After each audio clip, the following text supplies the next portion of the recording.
পবিত্র ঈদে মিলাদুন নবী ঘুরে ঘুরে আমাদের মাঝে আসে।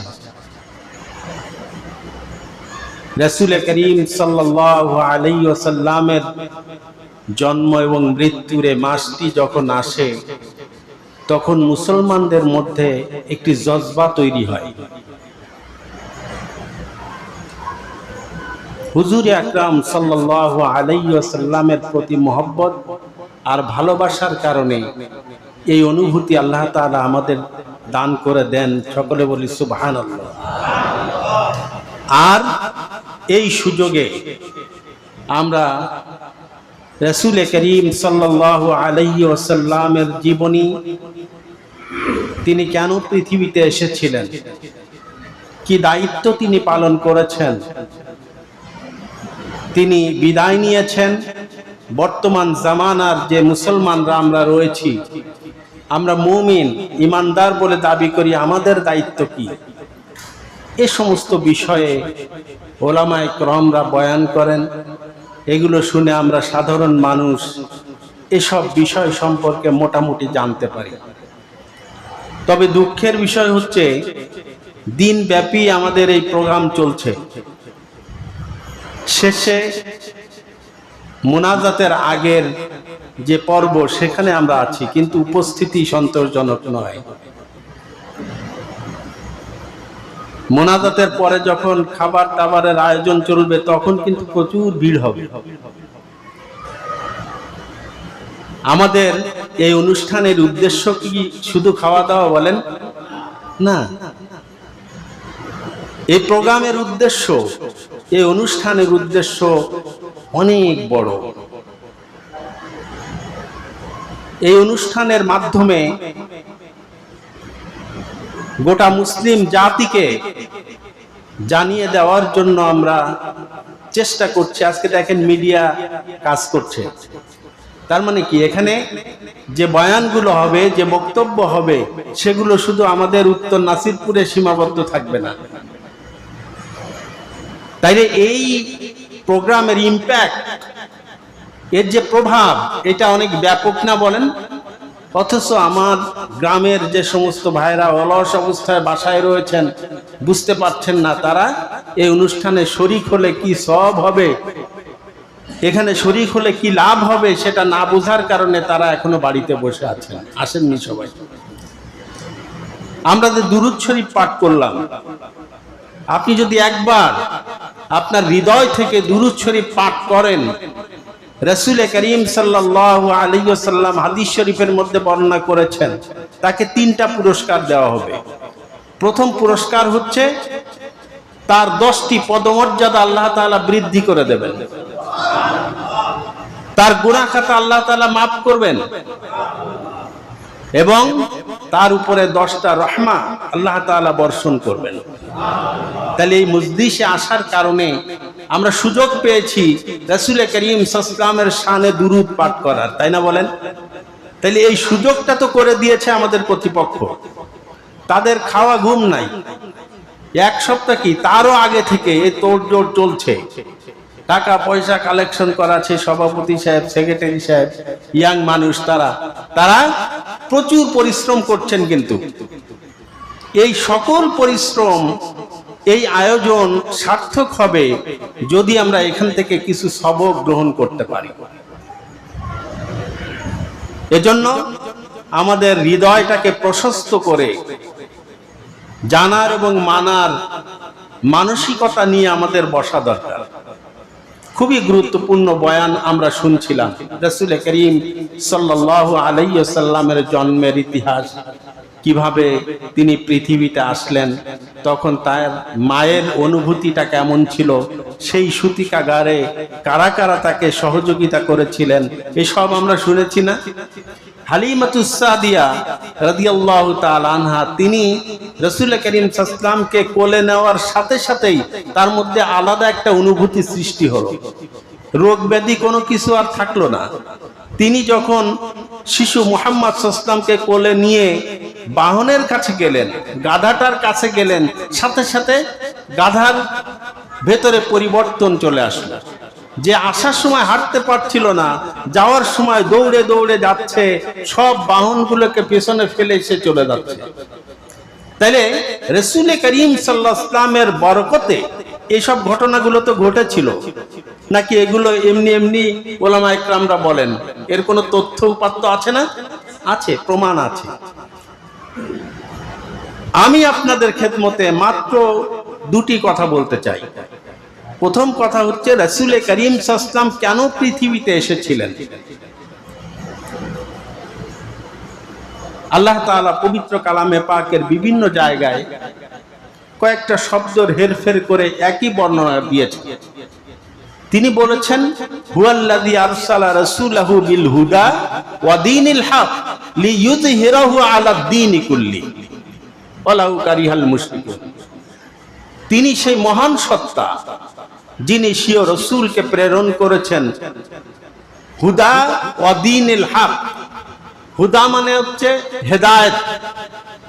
হেদায়েত বলতে এখানে কোরআনুল কারীমকে বোঝানো হয়েছে। হেদায়েত সঠিক পথ নির্দেশনা, ওয়া দীনিল হক এবং একটা সত্য জীবন ব্যবস্থা তিনি দিয়েছেন। এই দুইটা জিনিস দিয়ে রাসূল করিম সাল্লাল্লাহু আলাইহি ওয়াসাল্লামকে আল্লাহ তাআলা পৃথিবীতে পাঠিয়েছেন। কাজ কি? কাজ হচ্ছে লিইয়ুযহিরাহু আলা দ্বীনি কুল্লি। লিইয়ুযহিরাহু আই লিইয়ুগলিবাহু, বিজয়ী করা, প্রতিষ্ঠিত করা। কোনটা প্রতিষ্ঠিত করবেন? আলা দ্বীনি কুল্লি, অন্যান্য সকল মতাদর্শের উপরে, জীবন ব্যবস্থার উপরে। আল্লাহর দেওয়া জীবন ব্যবস্থাকে প্রতিষ্ঠিত করার জন্যই তিনি এসেছিলেন। তার মিশন এবং ভিশন ছিল এটাই, লিইয়ুযহিরাহু আলা দ্বীনি কুল্লি। সমস্ত জীবন ব্যবস্থার উপরে আল্লাহর দেওয়া জীবন ব্যবস্থাকে প্রতিষ্ঠিত করার জন্যই তিনি পৃথিবীতে এসেছিলেন। এটা কি কাফের মুশরিকরা ভালোভাবে গ্রহণ করেছিল বলেন? আল্লাহ তাআলা সেই কথাটি পেছনে লাগিয়ে দিয়েছেন, ওয়ালাউ কারিহাল মুশরিকুন। এতে মুশরিকদের যতই অন্তর্জ্বালা হোক না কেন, আল্লাহ তাআলা সেটা বরদাস্ত করবেন না। আল্লাহ তাআলা যে মিশন এবং ভিশন নিয়ে রাসূল করিম সাল্লাল্লাহু আলাইহি ওয়াসাল্লামকে পৃথিবীতে পাঠিয়েছেন, সেটি তিনি করেই ছাড়বেন। তাইলে আমরা জানতে পারলাম যে কোরআনুল কারীমে আল্লাহ তাআলা ঘোষণা দিয়েছেন যে নবী করিম সাল্লাল্লাহু আলাইহি ওয়াসাল্লাম পৃথিবীতে এসেছিলেন সত্য দ্বীন সহকারে, হেদায়েত সহকারে। তিনি শুধুমাত্র আল্লাহর দেওয়া জীবন বিধানকে অন্যান্য সকল মতাদর্শের উপরে, মানব রচিত সকল ধর্মের উপরে ইসলামকে বিজয়ী করার জন্য তিনি এসেছিলেন। এই কাজটা করার জন্য তাকে অনেক পরিশ্রম করতে হয়েছে, অনেক কষ্ট করতে হয়েছে, রক্ত ঝরাতে হয়েছে, যুদ্ধ করতে হয়েছে, আপনজনকে হারাতে হয়েছে, আপন মাতৃভূমি ত্যাগ করে আরেক জায়গায় যাওয়া লেগেছে। এই সব কোরবানি, স্যাক্রিফাইস তিনি করেছেন দ্বীনের জন্য, ইসলামের জন্য, আল্লাহর দেওয়া জীবন ব্যবস্থা প্রতিষ্ঠার জন্য যা যা প্রয়োজন তিনি তাই করেছেন। তিনি যখন দ্বীনের প্রচার শুরু করলেন, সময়টা খুব খারাপ ছিল। তখন ঐতিহাসিকরা বলেছেন রাসূল করিম সাল্লাল্লাহু আলাইহি ওয়াসাল্লামের আবির্ভাবের পূর্ববর্তী 100 বছর হচ্ছে আইয়ামে জাহেলিয়াত। ঐতিহাসিক পি.কে. নিকলসন এরা সবাই একমত পোষণ করেছেন এই কথার সাথে। কেউ কেউ বলেছেন যেই সময়ে কোনো নবীর আবির্ভাব ঘটেনি, কোনো ঐশিক গ্রন্থ নাজিল হয়নি এবং মানুষ কোনো নিয়মের মধ্যে চলতে অভ্যস্ত ছিল না, সেই সময়কে বলা হয়েছে আইয়ামে জাহিলিয়াত। আইয়ামে জাহিলিয়াতের বয়ান তো আমরা শুনেছি না বলেন? যে সময় মানুষের অধিকার ছিল না, নারীদের কোনো মর্যাদা ছিল না, যারা দুর্বল সবলরা তাদের উপরে অন্যায়ভাবে অত্যাচার করত, জুলুম করত, জোরদার মুল্লুকতার, খুন কা বদলা খুন। এটা সেই সময়ের কথা। তাদের জৈবিক চাহিদা পূরণের জন্য একটা নারী দরকার, সে কারো মা হোক অথবা বোন হোক, কারো স্ত্রী হোক, সেটা দেখার সময় নাই। এই অবস্থায় চলছিল, মানুষ কেনা বেচা হতো। তখন কৃতদাস প্রথা চালু ছিল, কৃতদাস এবং কৃতদাসীদের কোনো অধিকার ছিল না। এখন আমাদের বাসায় যারা কাজ কাম করে তাদের আলাদা একটা মর্যাদা আছে না বলেন? কিন্তু সেই আমলে যারা কৃতদাস ছিল, কেনা বেচা হতো যখন মানুষ, সেই সময় তাদের কোনো অধিকার ছিল না। এখন তারা জৈবিক চাহিদা পূরণের জন্য এই বাড়ির দাস আর ওই বাড়ির দাসী দুইজন যদি সম্পর্ক তৈরি করে সন্তানাদি হতো, তাও তারা তাদের অধিকারে নিয়ে নিত মনিবরা, এবং তাদের উপরে চরম জুলুম নির্যাতন করা হতো। কোনো একজন কৃতদাস অথবা কৃতদাসীর উপরে যখন মনিবরা অসন্তুষ্ট হতো, তখন তাদের উপরে এত জুলুম করত যেটা অবর্ণনীয়। হিংস্র পশুর সামনে তাদেরকে ছেড়ে দেয়া হতো। পশুরা যখন আক্রমণ করে তখন মানুষ বাঁচার জন্য সেও কিছু কাজ করে না, চেষ্টা করে না। প্রথম পর্যায়ে মনে হয় যেন একটা যুদ্ধ হচ্ছে। মানুষ এবং বাঘের মধ্যে যুদ্ধ দেখতে খুব ভালো লাগে না? ওরা এই পরিস্থিতির সৃষ্টি করত। কৃত দাস দাসীদের কোনো মর্যাদা সেই সমাজে ছিল না। মানুষ মানে পুরুষরা সেই সমাজে যত ইচ্ছা তত বিয়ে করত, যত ইচ্ছা করত তালাক দিত, কোনো অসুবিধা নেই। নারীরাও পিছিয়ে ছিল না, তারা পুত্র সন্তান লাভের আশায় অন্য পুরুষের শয্যা গ্রহণ করত। এই সবগুলো জায়েজ ছিল, সেই সমাজে বৈধ ছিল। জায়েজ বলতে বৈধ, সেই সমাজে এসব কোনো খারাপ ছিল না। তার মানে কি, ওই সমাজ ব্যবস্থাটা কেমন ছিল এবার আপনি একটু কল্পনা করেন। রাসূল করিম সাল্লাল্লাহু আলাইহি ওয়াসাল্লাম এসে এই সমাজ পরিবর্তনের জন্য কাজ শুরু করলেন। আচ্ছা, এই সমাজ পরিবর্তন করার জন্য আপনি যদি আওয়াজ দেন, ওই সমাজের যারা মোড়ল মাতব্বর তারা কি আপনাকে পছন্দ করবে?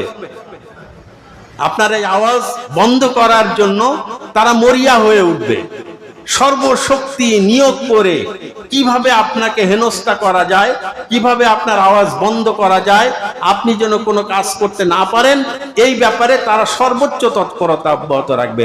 রাসূল করিম সাল্লাল্লাহু আলাইহি ওয়াসাল্লামের বিরুদ্ধেও তারা এরকম করতে শুরু করেছিল। তারা জানতো নবী করিম সাল্লাল্লাহু আলাইহি ওয়াসাল্লাম যে আখিরি জামানার পয়গম্বর, তারা জানার পরেও গ্রহণ করতে পারত না। কারণ কি, যদি আমরা নবীকে নবী হিসেবে মেনে নেই তাহলে আমাদের গদি থাকে না, আমাদের মাতব্বরি থাকবে না, আমাদের নেতৃত্ব কর্তৃত্ব থাকবে না। আমাদের নেতৃত্ব কর্তৃত্ব বজায় রাখতে গেলে যে কোনো উপায়ে, বাই হুক অর ক্রুক, যে কোনো ভাবে মুহাম্মদকে অফ করে দিতে হবে। শুরু হলো মুসলমানদের বিরুদ্ধে হরেক রকমের ঠাট্টা বিদ্রুপ, প্রোপাগান্ডা, যা করেনি যা ঘটেনি সেই সমস্ত কথাবার্তা প্রচার করে করে মুসলমানদেরকে থামানোর চেষ্টা করা হলো। যখন তারা ব্যর্থ হলো, এতে থামলো না, থামে নাই, তখন কি হবে? তখন তার উপরে যে চিন্তা সেটা তারা বাস্তবায়নের চেষ্টা করলো। তাদের উপরে এখানে অ্যাটাক হয়, ওখানে অ্যাটাক হয়, আক্রমণ চলে, বিভিন্ন জায়গায় মুসলমানদের উপরে মারপিট শুরু হয়ে গেল। এতেও যখন থামাতে পারলো না, তখন মুসলমানদেরকে হত্যার পরিকল্পনা করল। রাসূল করিম সাল্লাল্লাহু আলাইহি ওয়াসাল্লাম দ্বীনের প্রচারের স্বার্থে মনে করলেন তায়েফে যাই, সেখানে হয়তো দ্বীনের দাওয়াত দিলে তারা বুঝবে। হুজুর দ্বীনের দাওয়াত নিয়ে তায়েফে গেলেন। তায়েফের সেই মর্মান্তিক ইতিহাসের কথা আপনারা শুনেছেন ইমাম সাহেবদের কাছে। আমি সেদিকে যাব না, আমি খুব সংক্ষিপ্তভাবে দুটো কথা আপনাদের খেদমতে পেশ করব। সেখানে যাওয়ার পরে সেই জায়গার মানুষরা জানতে পেরেছে, কিন্তু তারা দ্বীনকে কবুল করে নাই। রাসূল করিম সাল্লাল্লাহু আলাইহি ওয়াসাল্লাম রক্ত ঝরিয়েছেন, এত আঘাত করেছে তারা, মাথা থেকে পা পর্যন্ত পাথর মেরে মেরে রাসূল করিম সাল্লাল্লাহু আলাইহি ওয়াসাল্লামকে রক্তাক্ত করা হয়েছে। রক্ত বেরিয়ে গড়িয়ে পায়ের জুতোর সাথে আর পায়ের সাথে লেগে গিয়েছে। চিন্তা করতে পারেন, এটা তো আমরা বর্ণনা শুনি, আপনি কল্পনা করুন তো। সেই দৃশ্যটা কেমন ছিল? মাথা থেকে বিভিন্ন শরীরের বিভিন্ন জায়গা থেকে রক্ত ঝরে জুতো আটকে গেল রক্তে। এই অবর্ণনীয় কষ্ট তিনি সহ্য করেছেন। তারপরে ওই খেজুর বাগানের বা ফলের বাগানের যে কর্মচারী, সে রসুল করিম সাল্লাল্লাহু শুশ্রূষা করলেন, কিছু সহযোগিতা করলেন, এক গ্লাস আঙ্গুরের রস খাওয়ালেন। ফেরেশতা চলে আসলো, রসুল করিম সাল্লাল্লাহু বললেন, আপনি নির্দেশ দেন, আমি এদেরকে ধ্বংস করে দেব। তিনি বলেছেন, না, এদেরকে ধ্বংস করলে হবে না, কারণ এদের পরবর্তী জেনারেশন এমন হতে পারে যারা আল্লাহর দ্বীন কবুল করবে। কত উদার, কত মহান, চিন্তা করেন। যাদের পাথরের আঘাতে রক্তে রঞ্জিত হয়ে তিনি অজ্ঞান হয়ে গেলেন, জ্ঞান ফেরার পরে তাদের বিরুদ্ধে কোনো অ্যাকশনে গেলেন না। রাসূল করিম সাল্লাল্লাহু আলাইহি চরিত্র এটা ছিল। কাফের মুশরিকরা বসে থাকলো না, তারা রাসূল করিম সাল্লাল্লাহু আলাইহি হত্যার ষড়যন্ত্র করলো। যে মুহাম্মদকে থামাতে যখন পারলামই না, তখন তাকে হত্যা করা ছাড়া বিকল্প কোনো পথ নাই। ওরা মজলিসে শুরায় সিদ্ধান্ত নিল, বৈঠক ডাকলো। সেই বৈঠকে তারা 101 সদস্য বিশিষ্ট একটা কমিটি গঠন করলো। সব গোত্র থেকে একজন করে যুবক জওয়ানকে তারা সেই কমিটির অন্তর্ভুক্ত করলো। সবাই মিলে মুহাম্মদ সাল্লাল্লাহু আলাইহি ওয়াসাল্লামকে অ্যাটাক করে হত্যা করবে। তাহলে তার যে গোত্র, হাশেমি গোত্র, তারা এই সব গোত্রের বিরুদ্ধে কোনো অ্যাকশনে যেতে পারবে না। এই পরিকল্পনা নিয়ে রাসূল করিম সাল্লাল্লাহু আলাইহি ওয়াসাল্লামকে হত্যা করার উদ্দেশ্যে তার বাড়ির চারদিকে ওরা ঘেরাও করে রাখলো সারাদিন। গভীর রাত্রিতে অ্যাটাক করবে না কি করবে, এই নিয়ে তারা সলা পরামর্শ করছে। সবাই একমত হলো, সকাল হোক, তারপরে আমরা তাকে হত্যা করব। রাসূল করিম সাল্লাল্লাহু আলাইহি ওয়াসাল্লাম ওই রাত্রেই হযরত আলী রাদিয়াল্লাহু তাআলা আনহুকে দায়িত্ব দিলেন যে আমি যাবার পরে, হিজরতের পরে আমার কাছে যে সমস্ত মানুষের জিনিসপত্র রক্ষিত আছে এগুলো তুমি পৌঁছে দিয়ে আসবা। আর রাসূল করিম সাল্লাল্লাহু আলাইহি ওয়াসাল্লাম গভীর রাত্রিতে ওই ঘর ত্যাগ করে হযরত আবু বকর বাড়িতে গেলেন। আবু বকর রাদিয়াল্লাহু তাআলা আনহুকে সাথে নিয়ে তিনি হিজরত করলেন, মক্কা নগরী ত্যাগ করে মদিনায় চলে গেলেন। ভেতরে অনেক বর্ণনা আছে যেগুলো আমরা শুনেছি। এইভাবে রাসূল করিম সাল্লাল্লাহু আলাইহি ওয়াসাল্লাম নিজের জন্মভূমি ত্যাগ করে মক্কা থেকে মদিনায় গেলেন। যাওয়ার সময় মক্কা নগরীর দিকে তাকিয়ে বললেন, হে আমার প্রিয় নগরী, তোমার প্রতি আমার অনেক ভালোবাসা, কিন্তু তোমার সন্তানরা আমাকে তোমার বুকে থাকতে দিল না। অনেক কষ্ট নিয়ে এই কথাগুলো বলে তিনি মক্কা ত্যাগ করে মদিনায় চলে গেলেন। এসব তিনি করেছেন দ্বীনের কারণে। অন্য কোনো কারণ ছিল বলেন? রাসূল করিম সাল্লাল্লাহু আলাইহি ওয়াসাল্লাম যে জীবন ব্যবস্থা নিয়ে এসেছিলেন, যেটি প্রতিষ্ঠিত করার জন্য সর্বস্ব কোরবানি করেছেন, ওনার কোনো টাকা পয়সা ছিল না।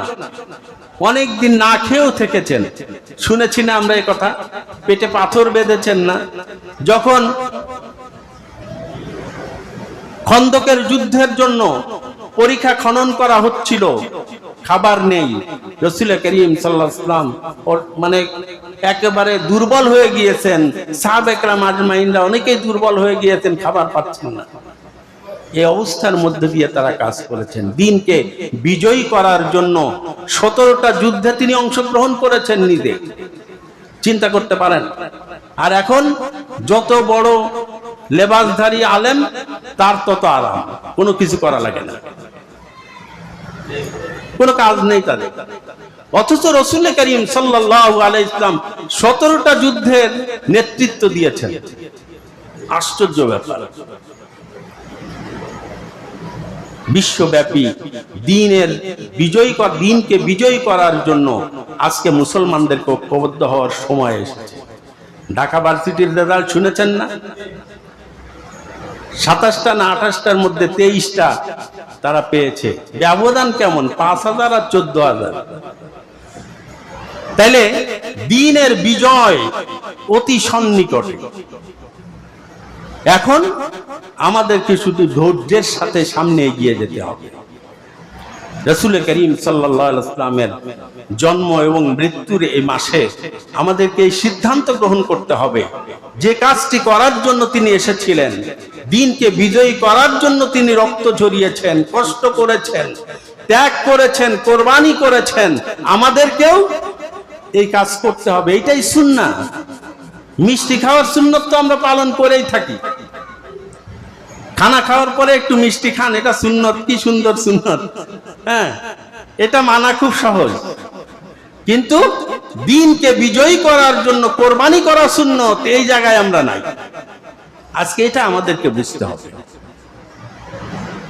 যদি আমরা সঠিক সিদ্ধান্ত নিতে পারি, তাহলে আজকের এই আলোচনা, আজকের এই অনুষ্ঠান, আপনাদের কষ্ট সব সফল হবে।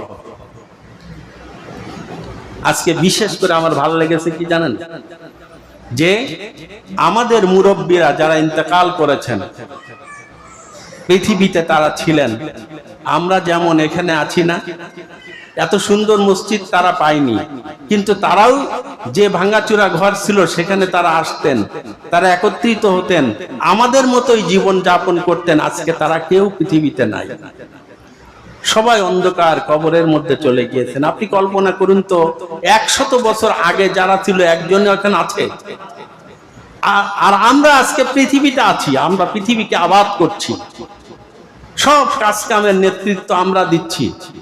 100 বছর পরে আমাদের কাউরে খুঁজে পাওয়া যাবে? এই অডিয়েন্সে, এই মসজিদে এখন যারা আমরা অবস্থান করছি, 100 বছর পরে একজনও আমরা থাকবো না। তাহলে এত বাহাদুরি কিসে? আমাদের পূর্বপুরুষ, আমাদের পূর্বের জামানার যে মানুষগুলো ছিল, আমরা ধারণা করি তারা মনে হয় বোকা ছিল, বুদ্ধিসাধ্য কম ছিল, এরকম মনে করি না? আমাদের চাইতে অনেক বেশি জ্ঞানী ছিলেন তারা। আমরা কি করেছি? কিছু প্রযুক্তিগত উন্নয়ন করেছি আমরা। আগে মোবাইল ছিল না, এখন মোবাইল আছে। আগে কথা বলা যেত শুধু, এখন দেখাও যায়, তাই না? ভিডিও কলের মাধ্যমে দেখা যাচ্ছে না, সবকিছু দেখা যাচ্ছে। এই যে প্রযুক্তিগত উন্নয়ন, এটা হয়েছে, কিন্তু সেই জামানার মানুষ যে একেবারে বোকা ছিল, বুদ্ধি ছিল না, এই ধারণা করা কিন্তু ভীষণ ভুল।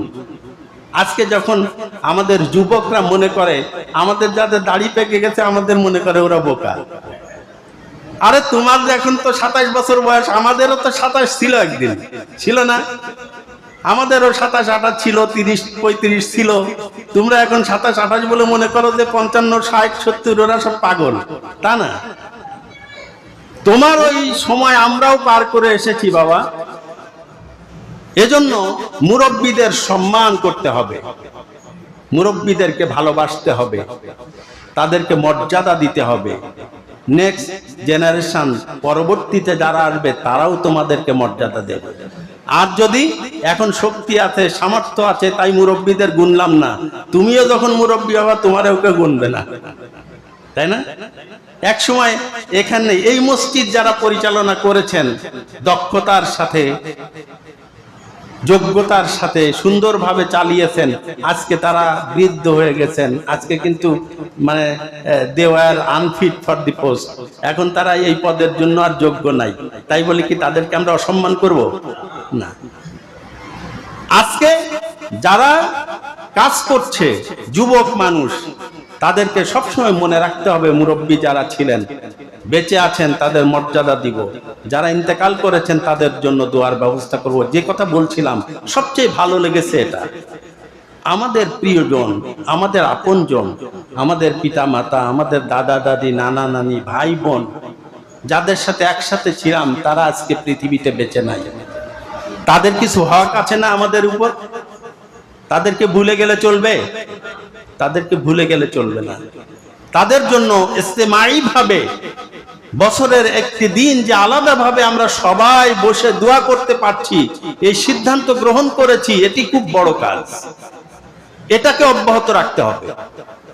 এর দ্বারা আমরা স্মরণ করতে পারবো যে আমাদেরকেও একদিন চলে যেতে হবে। মুরব্বীরা যারা চলে গিয়েছেন, তারা তো গেছেন, তাদের কল্যাণে আমরা কাজ করছি, আমরাও চলে যাব, আমাদের পরবর্তী প্রজন্ম আমাদের জন্য দোয়া করবে, কাজ করবে। এই কারণে এই কাজটা খুব বড় কাজ। এই কাজের ব্যাপারে সকলেরই সহযোগিতা থাকা দরকার। এটা কিন্তু সব জায়গায় নাই। মনে করেন উত্তর নাসিরপুর থেকে শুরু হয়েছে, আরো বিভিন্ন জায়গার মানুষ এখান থেকে শিক্ষা নেবে। এই পদ্ধতিতে তারাও মুরব্বীদের জন্য দোয়ার ব্যবস্থা করবে। এজন্য এই কাজটা ভালো। আমরা সবাই শেষ মোনাজাত পর্যন্ত থাকবো তো ইনশাআল্লাহ। আমরা শেষ মোনাজাতটা করে যাব, যাতে আল্লাহ পাক আমাদেরকে মাফ